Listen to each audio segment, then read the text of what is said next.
Feels great. I've had the opportunity to get to know both Kwanza and Jose really over the last, 6 months as we've gone through the process with the sale of the team. And they were one of the groups that were in it from the start and obviously stayed in it till the end. So had a lot of opportunities to spend time with them at their home, various places over that period of time, and really just get to know them as people.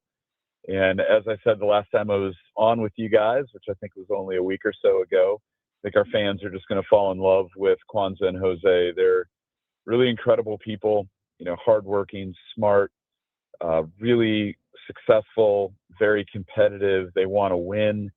They want to win a championship, and they plan to own this team for a very long time and really continue to have a positive impact in the community. I mean, I think it's everything you could want out of an ownership group, and in particular, the individuals leading the ownership group.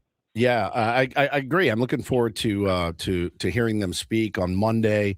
Maybe getting a chance to ask them some questions at some point. Obviously, big shoes to fill, certainly, and I'm sure they realize kind of the gravity of what it means to be a San Diego Padres owner. I mean, this is a city that is literally starved, and I know I see people tagging you all the time on social media, Erik, about everything, and I know that they now know kind of the pulse of the city and how hungry people are for that title here.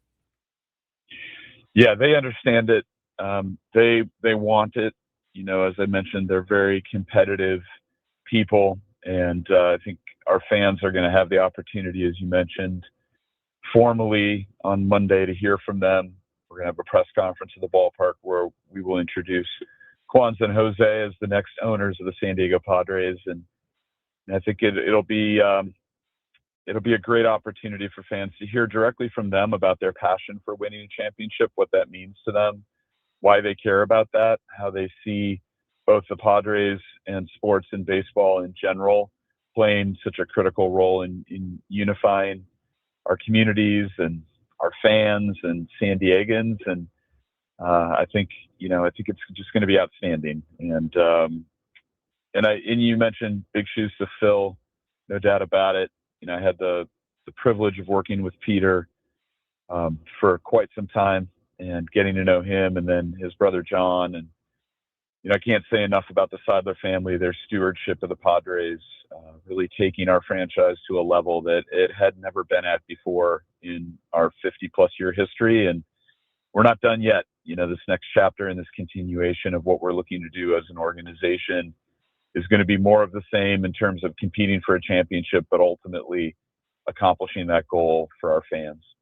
So, Erik, have they told you, Kwanza and Jose Feliciano, what the first steps are? Getting to know the organization? Is it meetings with different departments? How do you expect the next, I would say, few months are going to proceed with new ownership?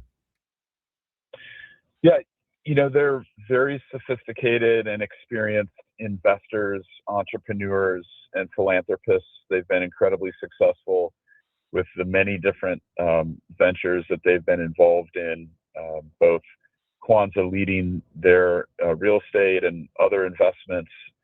They have a family office that's been hugely successful. And then obviously Jose as a co-founder of Clear Lake, one of the largest and most successful private equity firms. So, I think they're going to bring a very similar approach to the Padres as they've brought to those other businesses and business ventures. And, I've noticed, they're really good question askers, which I think is a sign of high intelligence and experience, is to start by asking questions and understanding, and then from there, making decisions on the best path forward. So I think there'll be a process on the front end where they'll get up to speed even more so on the Padres, and do that through asking questions and building relationships. And I expect that that's going to be the first, 60 to 90 days. And we look forward to that. Nothing like being thrown right into the fire when you buy a new baseball team, and then baseball staring down CBA negotiations your very first half year, since you've potentially since you've owned the team.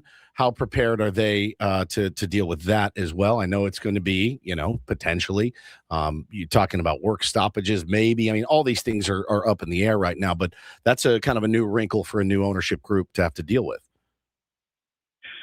Yeah, they're already, up to speed on the current state of Major League Baseball and the Padres, and they've studied our 5-year plan that it looks quite a ways out beyond just 2027, and so they've seen it all, they've studied it, and I think they're going to hit the ground running on day one with a full knowledge of where our industry is at and where the Padres are at. And I think it's really exciting. And that's one of the reasons why ultimately they made the decision to buy the team. Is there's a lot of growth and excitement ahead for this franchise and the city when it comes to baseball. And they're the perfect 2 people to come in and lead that.